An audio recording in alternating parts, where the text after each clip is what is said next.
It's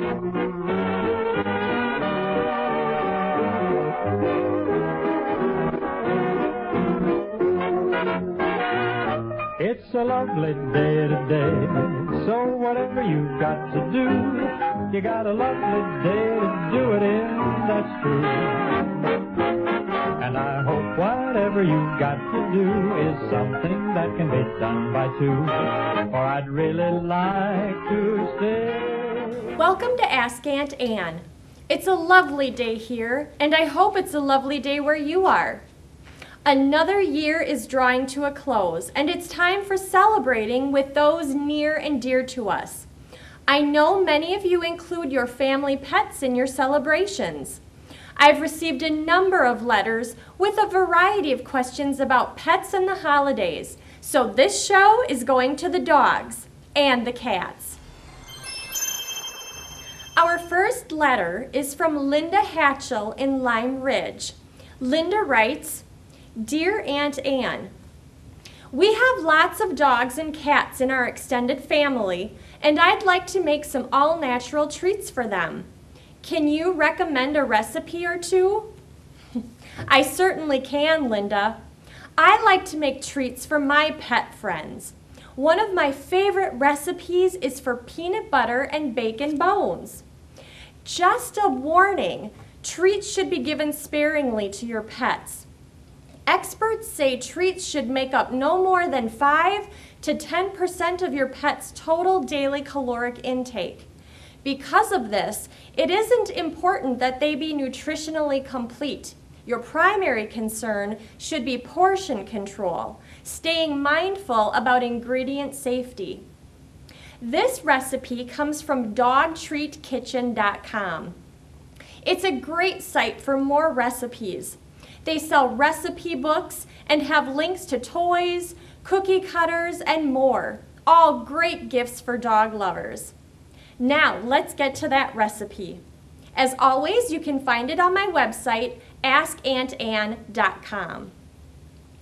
First, preheat the oven to 325 degrees. Then, cook 2 pieces of thick cut bacon until crispy and drain on a paper towel. Pour the bacon grease into a glass measuring cup. You'll need 1/8 cup for the dough. Next, whisk together 2 cups whole wheat flour, 1/4 cup ground flax, 1/4 cup wheat bran, and 2 teaspoons of baking powder in a large bowl. Crumble the cooled bacon and stir into the flour mixture and set aside. Now warm 1/2 cup peanut butter, approximately 30 seconds in the microwave. While that's warming, lightly beat an egg and then pour in the peanut butter, 3/4 cup water, and the bacon grease. Use a fork to whisk together the wet ingredients until completely combined. Next, pour the peanut butter mixture into the dry ingredients and stir until combined. Now knead lightly in the bowl with your hands. When it has come together, roll the dough between 2 pieces of parchment paper.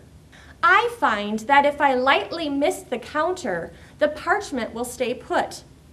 Roll out to 1/2 inch thickness and cut out your shapes. Place them on a lightly sprayed baking sheet or parchment paper. Gather all the extra dough into a ball and repeat until all the dough is gone, just like people cookies. Bake your biscuits for 15 minutes. Turn off the oven and leave the treats there to cool for 2 hours or overnight. You can keep them in the refrigerator for up to 2 weeks or in the freezer for up to 6 months. Your doggy friends will absolutely love these. And if you're baking for a kitty or two, I have a great recipe for cat snacks that uses catnip. You can find it on my website. Now, letter 2. This one came in from our Facebook page. Douglas wrote, Hi, Ann. My wife and I are having a discussion about giving our dogs milk. Is it okay or not? Well, Douglas, cow's milk is probably not a good idea because most dogs become lactose intolerant after they are weaned. It may not affect some dogs. Let's face it, Some dogs can eat anything and not have a problem, but I wouldn't want to take a chance. Here are a few more things to look out for. Don't feed your dog sausages. I would have never thought they would be a problem, but according to vetmedic.com, sausages contain preservatives that can cause thiamine deficiency, which can be fatal. And of course, no cooked bones, because cooking makes bones splinter more easily. Keep your dog away from artificial sweeteners and chocolate. Remember, sweeteners can be found in gum, candy, and mints too, so be especially diligent this time of year when there are so many treats around.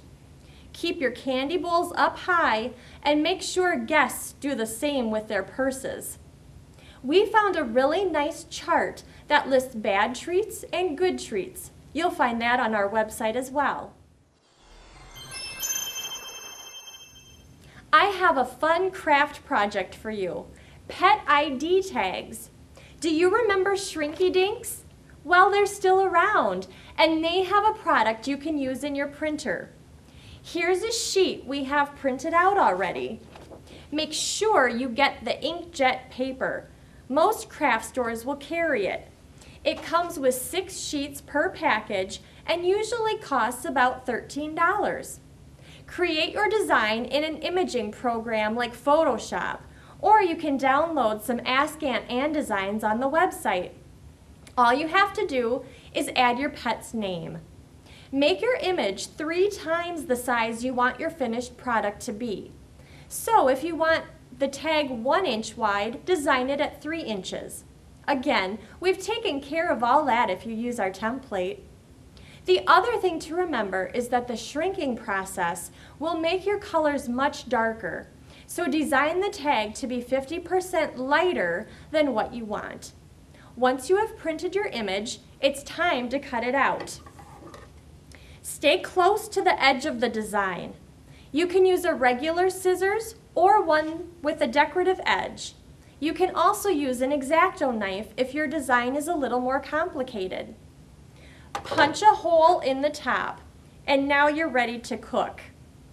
You can use a toaster oven at 320 degrees or a regular oven at 350 degrees. Here's a trick.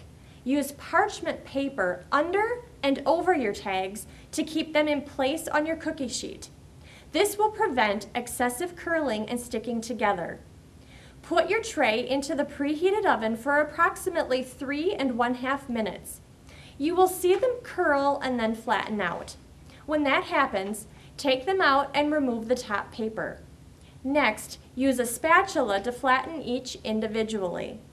If you have a problem with one, just reheat for a minute. Take out and try again. You will want to experiment to find the right procedure for you, especially since every oven is a little bit different. Once they're done, spray the front and back with 2 or 3 coats of clear acrylic spray, making sure to let dry completely between coats. Didn't these turn out well? I'm going to use them on my homemade dog treats as a gift tag. 2 gifts in 1. Now back to the mailbox. Our next letter is from Amanda Engel in Grand Marsh. Amanda writes, Dear Aunt Anne, I'd like to make my pet part of our celebrations this year by adding a seasonal collar. Do you have any ideas for an easy project? Of course I do, Amanda. There are all kinds of ideas out there, and some of them are a bit time-consuming. Knowing that simplicity is the key to a happy holiday, here's one I think you'll enjoy. They are so easy, you'll want to make one for all of your holidays. You'll need about 1/8 yard of cotton fabric. There are some great seasonal choices out there. When selecting your fabric, think more about the color than the pattern, since it will be gathered. Measure your pet's collar. Double the measurement and make a note. Next, measure the width of the collar, double that, and add 2 inches. Now, cut a rectangular piece of cloth using those dimensions. Now make a hem on both short sides, about 1/2 inch, and sew. Now fold in half lengthwise, right side together, pin, and sew a 1/4 inch seam along the edge. Turn right side out and slip onto the collar, evening out the gathers as you go. So simple and so adorable. Here's another cute idea. All you need is a shirt with a collar that fits around your pet's neck. If you're making the collar for a smaller dog, use a child's shirt. I purchased this boy's shirt from the local thrift shop, but you could also use a shirt that your own little one has worn out or outgrown. All you have to do is trim off the collar just below the collar band where it attaches to the shirt, being careful not to cut into the collar itself. A few snips with the pinking shears and you're done. I made this one for Jimmy's dog Lucky. I hope they both like it.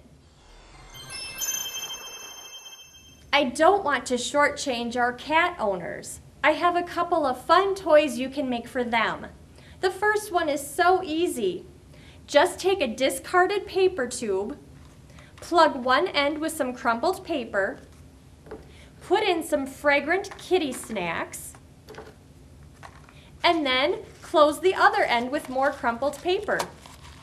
If your cat really likes a challenge, add a few more pieces of crumpled paper to keep him occupied even longer. Here's another quick and easy to make cat toy. It requires 2 pieces of medium weight felt. This is a great project for using up some felt scraps left over from previous crafts. Cut out 2 feather shapes of different sizes. We'll have a template online that you can use to trace the shapes onto the felt. Press the feathers in half with a hot iron. Add a jump ring to a jingle bell and slip the end of a 1-yard length of satin cord through the jump ring. Jump rings are available wherever jewelry making supplies are sold. Then securely tie the cording around the feather stems. Knot both ends to keep from fraying, and you're done. We're not done with cats yet. I asked Jimmy to help me make a kitty scratching pad from recycled corrugated cardboard. Many of you may buy these, but if you examine them closely, you'll see that they are just constructed from tightly rolled corrugated cardboard. So why spend money when you can make one yourself? Hi, Jimmy. I'm so glad you could help me with this project. What do we need? You know I'm always happy to help you out, Ann. This is a pretty simple project. You'll need about 5 medium-sized boxes, some decorative tape for the outside, a hot glue gun, some tape to hold the pieces together, and some paper or felt for the bottom. The first thing you need to do is choose the height of your scratching pad. I chose 3 inches in this case. So take all your boxes and cut them down using an X-Acto knife or a pair of scissors into 3-inch strips, such as this. Once you have those, take the strip and using your fingers, start to bend at each corrugated part. That will make it naturally curl, like we have shown here. Once you have that, start for the very center, start curling and wrapping it into a tight spiral.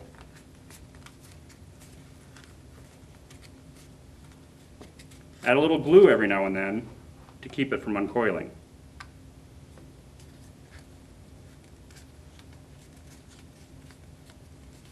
Once you reach the end, use a small piece of masking tape, or in this case I have some clear duct tape, to secure the end.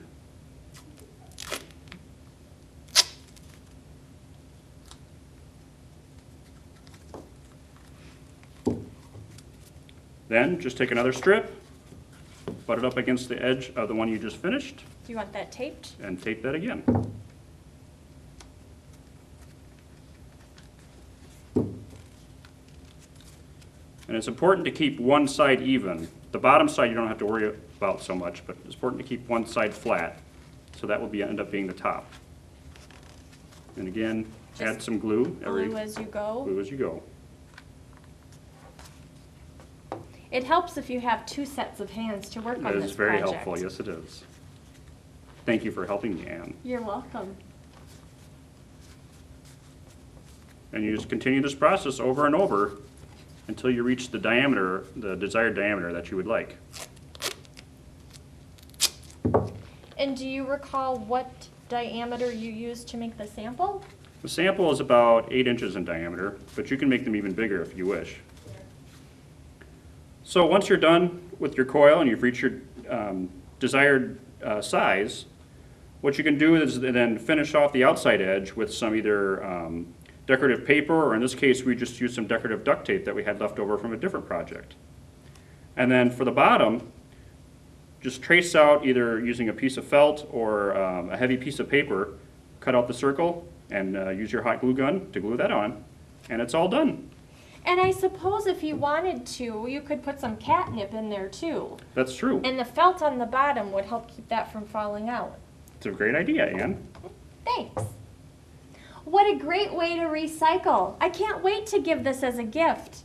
Well, maybe we can make a few extra to give to the animal shelter. That's a great idea. I'll give them a call to make sure that they can use them. Oh, speaking of the animal shelters, what time is the rehearsal for the big show? My friend Betty Jean, Jimmy, and I are appearing in our town's annual Santa Claus concert to benefit our local shelter. We're practicing at 7 o'clock. Thanks. Would you like to ride with me? Oh, I'd like that. And remember, it's a dress rehearsal. Hi, Anne. Hi, Jimmy. Are you ready for your number? The director wants to do yours next. Oh, hi, Betty Jean. Yes, we're ready.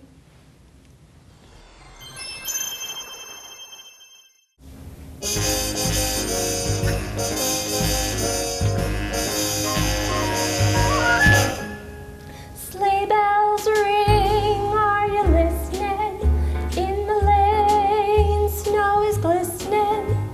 A beautiful sight, we're happy tonight, walking in a winter wonderland. Gone away is the bluebird, here to stay is the new bird. He sings a love song while we stroll along, walking in a winter wonderland.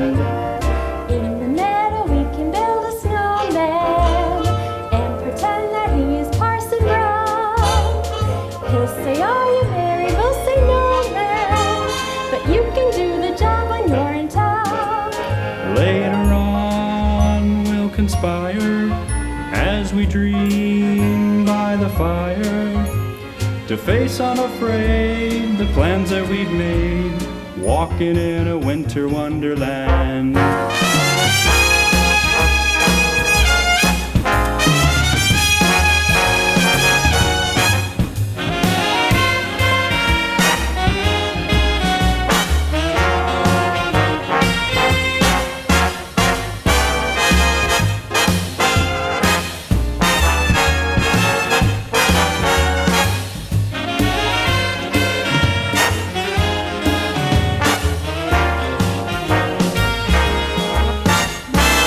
In the meadow we can build a snowman and pretend that he is Parson Brown.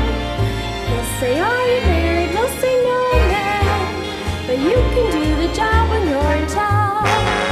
Later on we'll conspire as we dream by the fire to face unafraid the plans that we've made, walking in a winter wonderland.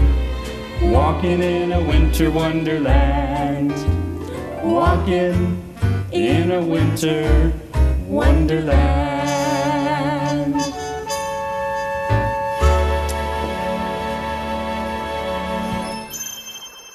Oh, that was wonderful. Oh, I'm so excited to do this benefit. Oh, and it's such a good cause. Thanks, Betty Jean. I'm so glad to do it too. Thanks. I'm glad I could be a part of it this year. Pets are such an important part of families. And there are so many pets who don't have homes. You're right. I hope you can help out your local shelter. Most shelters list things they need on their websites, and of course you can always give money or time. Love and attention means so much. It looks like you're up next.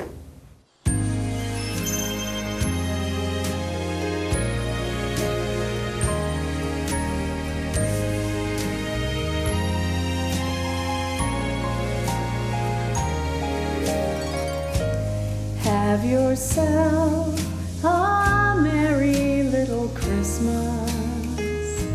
Let your heart be light. From now on, our troubles will be out of sight.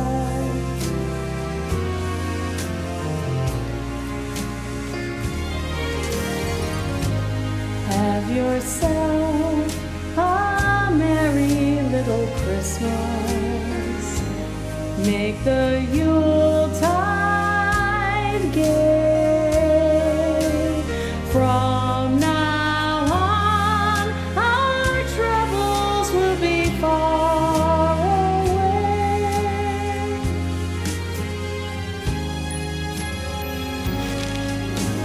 Here we are as in olden days, happy golden days of yore. Faithful friends who are dear to us, gather near to us once more. Through the years we all will be together, if the fates allow. Hang a shining star upon the highest bough,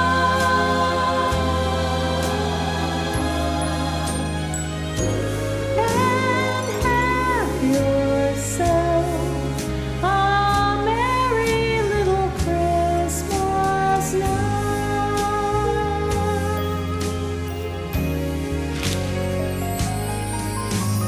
Here we are as in olden days, happy golden days of yore.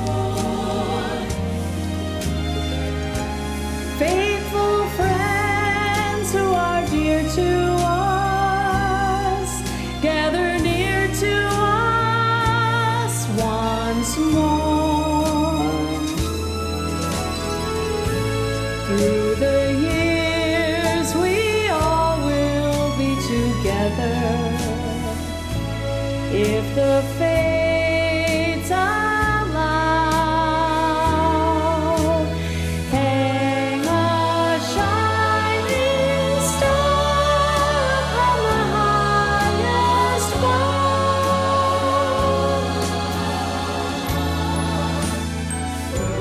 and have yourself a merry little Christmas now.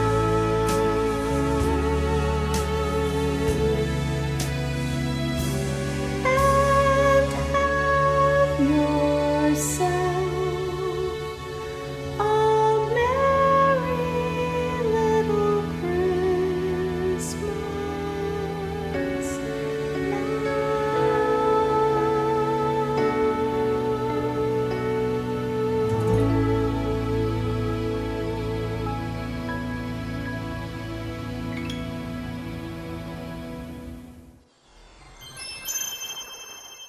That was great, Betty Jean. My goodness, what an exciting time of year. There's so much going on. Just remember, it can be stressful for pets as well as us, with different schedules, guests coming and going, and additional tempting treats. So here are a few tips. Plan ahead. If you know you're going to have guests and your pet gets nervous around strangers or feels overwhelmed, set up a safe place, maybe a small room or crate with her favorite toys. some place where your pet can go, and make sure your guests don't bother her there. Also, watch out for holiday toxins. I mentioned some earlier in the show, and as much as you'd like to share holiday food with your pet, remember it can severely harm your dog's digestive system. Another thing to remember is that you shouldn't leave your dog outside unattended for long periods any time of the year, but this is especially important over the holidays. Keep a collar and tag on your dog at all times, and keep him away from the door as guests arrive. Make sure your Christmas tree is securely anchored to the ground, and keep breakables at the top. Clean up pine needles frequently, and don't allow your pet to drink water from the tree stand. It can be easy to get caught up in the holiday season, but don't forget your pet in all the rushing around. Get those daily walks in. They're good for both of you. Make time in your schedule to play with them. And get an interactive toy for the times when you're gone longer than usual. But most important, think twice before giving a pet as a gift. Typically, there is a surge of animals being given away or brought to shelters after the holidays. A new pet may seem like a fun project for the family, but many owners underestimate the amount of work and responsibility they require. And a new one during the busiest time of year can be a disaster for everyone. So take your Aunt Anne's advice and put off getting a new pet until after the holidays. So now I've just enough time to share this poem and say goodbye. It's called Pieces of Time by Joanna Fuchs. New Year's come and New Year's go, pieces of time all in a row. As we live our life, each second and minute, we know we're privileged to have you in it. Our appreciation never ends for our greatest blessings, our family and friends. Thank you for watching and spending some of your holidays with us. And from our family to yours, we wish you the warmest of holidays and a year full of joy. Please stop by for a visit soon and keep those letters coming. Happy holidays!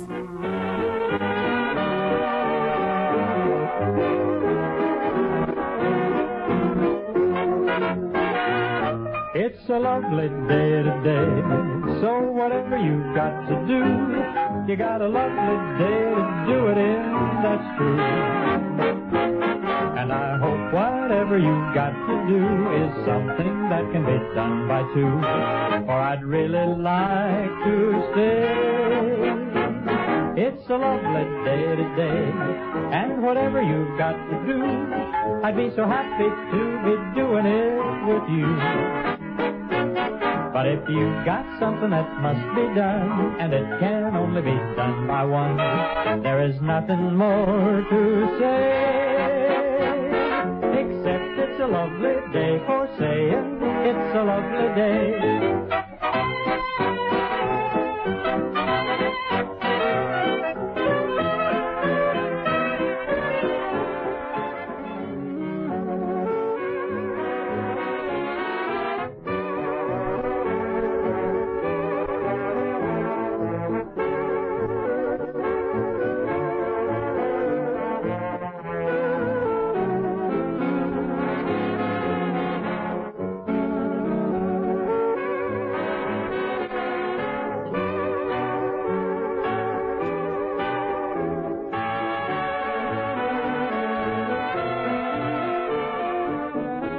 Hi, Anne. Hi, Jimmy. Are you all...